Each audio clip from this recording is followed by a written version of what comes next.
Hi, everybody. Welcome to another episode of Pretty Lies and Alibis. I'm Gigi flying solo and big news. I'm going to be flying solo from here on out because Fruit Loop has decided the time has come to put all of her time and energy into her Christian ministry for victims of domestic violence. And as long as I've known Fruit Loop, I've known her heart has been in the mission field. We knew that the day we started this podcast, and we kind of knew this day would come. And things are taking off for her. And she's actually going to put out a video later where she just wants to thank you guys for a fun 2 years. And so, where do we go from here? Well, I'm not going anywhere. I plan to keep moving forward. The content will stay the same. I'm going to try to get maybe some guests on, do some more lives, that kind of thing. And hopefully you'll stick with me. I know that we will lose some listeners who love the dynamic, but we still, and I say we as me and all of our listeners that Fruit Loop and I have built up over the last 2 years, we still want to travel that long road to justice. So expect the facts. Nothing is going to change in that area. We just got started on this Vallow Daybell Mega Series. A long way to go with that, and then we have a couple of trials coming up to cover. So it's going to be busy, busy. And we wish Fruit Loop the best in her future endeavors. And I am 100% cheering her on because I've known her 30 something years and I know this is where her heart is. And so it's just life. Life changes and things just don't stay the same. So picking up. Here we go. Yesterday, we were not able to do an episode, but there was a filing by the prosecution about consumptive DNA testing, which means, as you can kind of guess, it's going to take up the whole sample. So the prosecution is wanting to test some very key items in this case. And it includes hair on duct tape inside a body bag reported by Rexburg PD to have been used to transport the remains of JJ Vallow. The next one, and I'm very interested in this, ridge detail on the adhesive side of tape reported by Rexburg PD to be associated with JJ Vallow's body as described for trace or touch DNA. So essentially, we said this a year and a half ago or a year ago when they found the bodies and we found out about the duct tape that somebody's going to leave some evidence on that duct tape. It's impossible to use duct tape in a crime scene and not leave something on there. And if you watch Forensic Files, you know this because I think I've seen every episode, and every episode where duct tape comes in, it's what nabs somebody.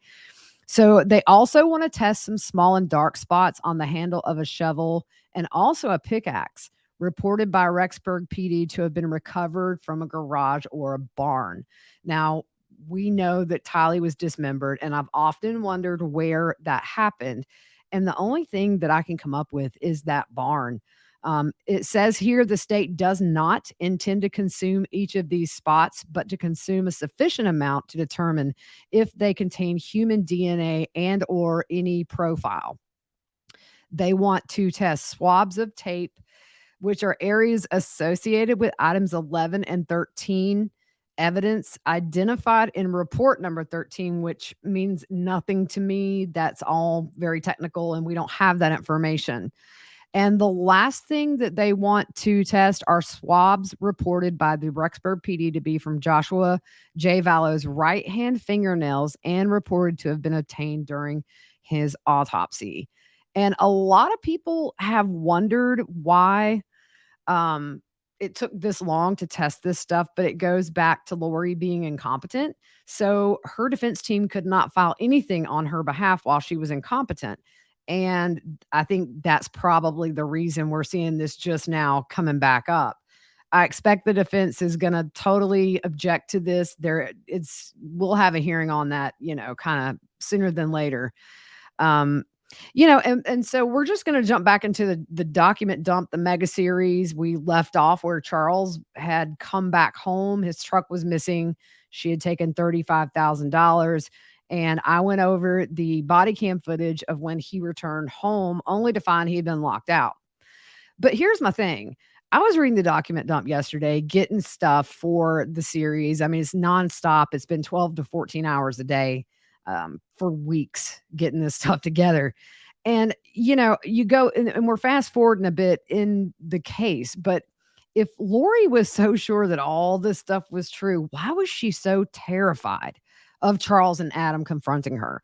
That goes back to my whole she's not crazy thing. But if she truly believed in all this stuff, why was she so afraid? Anyways, back to where we left off, January 31st, 2019.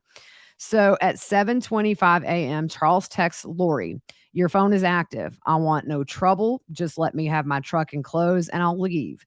And I have no money. We have to pay the rent tomorrow. What should I do? Will you let us use some of your money you took? Otherwise, I'll have to call Peter and tell him we'll be late. Please don't go to work today. Your recommend has been suspended." So we know that her sister Summer was keeping her updated on a lot of stuff throughout this year of 2019. So at 8:55 a.m., Summer texts Lori.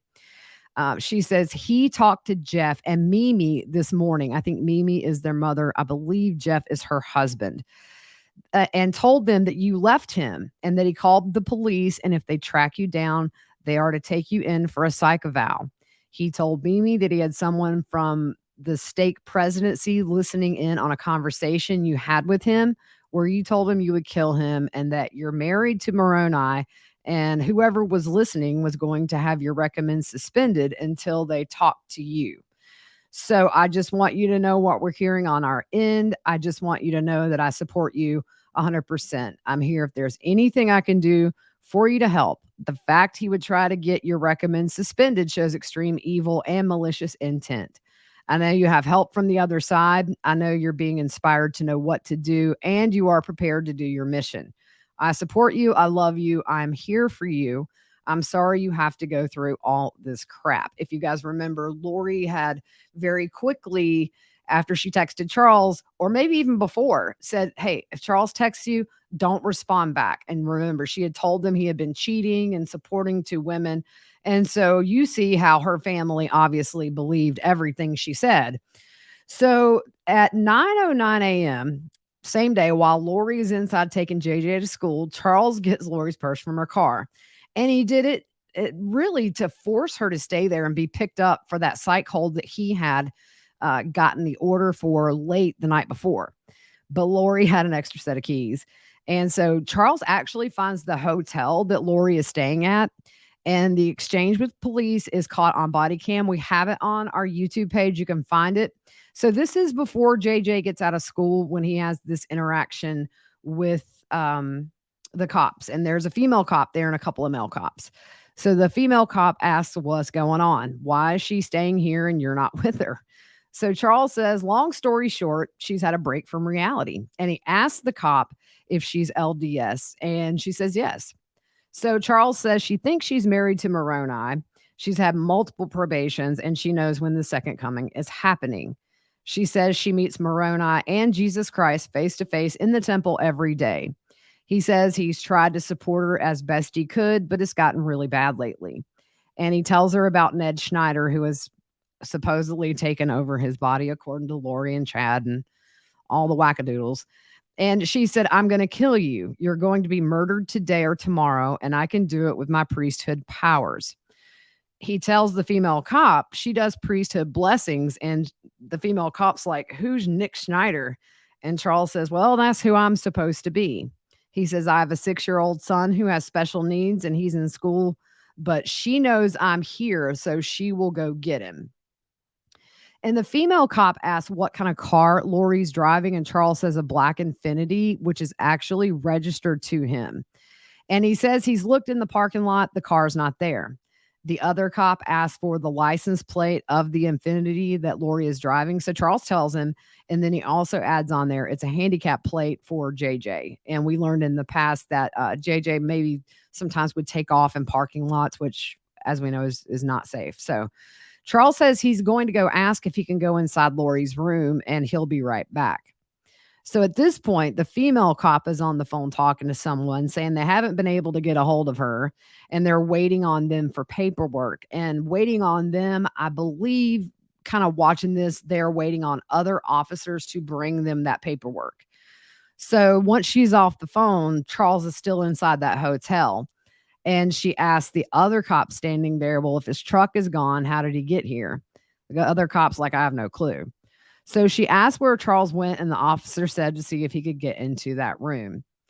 And she says, Lori wants to marry Moroni. That's perfect, fine, and dandy. It's not as bad as the UFO thing. And I guess she's referring to another call where you had a crazy spouse.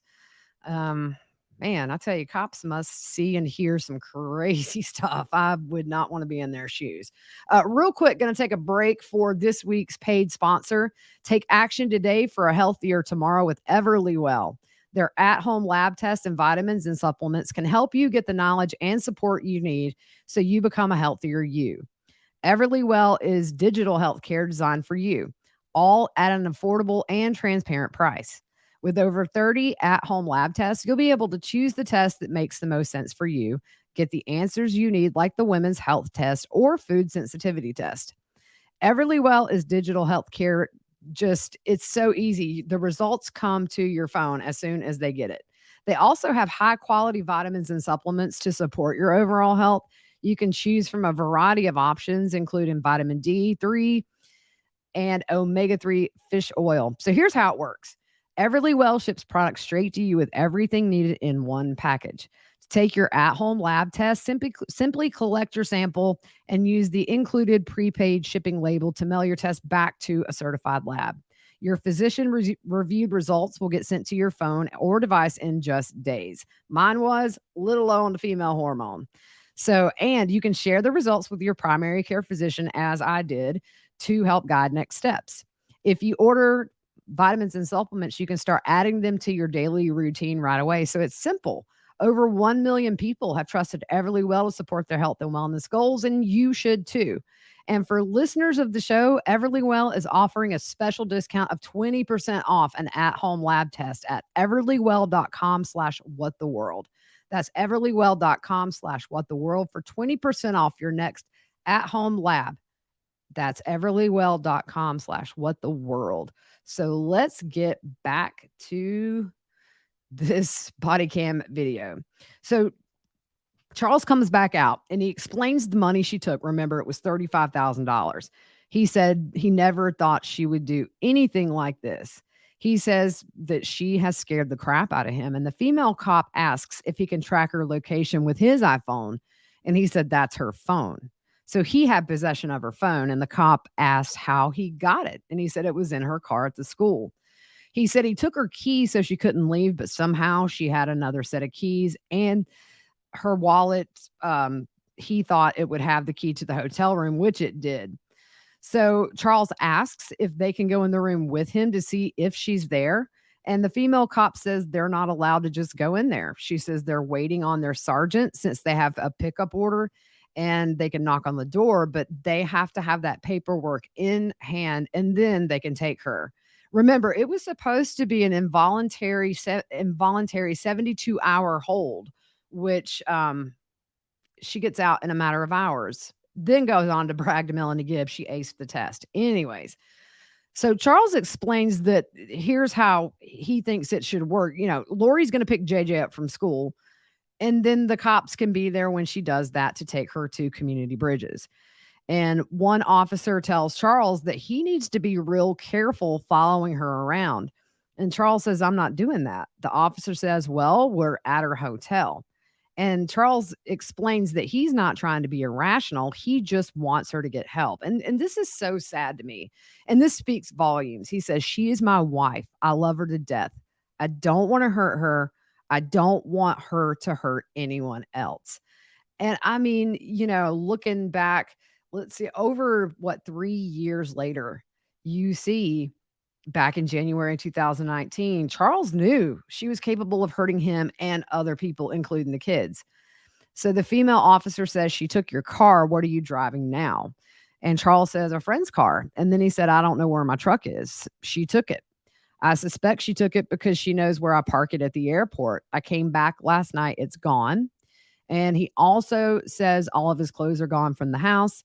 And the cops ask what led up to this, and they ask about any correspondence that the two of them had. And Charles just says her religious stuff has gone way off the deep end. The officer asks when he last spoke to her, And Charles said, yesterday when she texted me, we're done. So the officer asked when the paperwork from Community Bridges was filled out, and Charles says last night. I think the order came in a little after 11:30 p.m. And the officer said that those are handwritten and hard to read, and asks what correspondence last led to this report being filed last night. And so Charles says he was on the phone with the bishop listening in, and Lori threatened him physically, and she threatened the kids and said, "Come get them. I don't care." She said, "We won't be here that much longer anyways," which is something that she said to people in Hawaii, something she said to Annie Cushing the last time that Annie visited Tylee. So it's, in her mind, she says she has her God powers. She told Charles, "I can kill you anytime I want." And he says it's just irrational stuff. And the officer asks if JJ is the only child they have in common. And Charles says, yes, they adopted him. So the officer says, "I think your priority should be uh, there right now." And I'm assuming he meant JJ. And Charles says it is. The officer says, "If you don't feel comfortable with her state of mind, find a way to keep him safe." Charles says his plan is to go to his attorney's office to file paperwork for a restraining order. And he says something which is kind of bleeped out about my sister, his grandmother. So obviously speaking about Kay Woodcock. And I think maybe what they were going to do is go to Louisiana for a few days. He says he has some stuff to do in Houston. And Charles says she can have the house, whatever she wants. And again, he says she took the $35,000. She's got the money to last a while.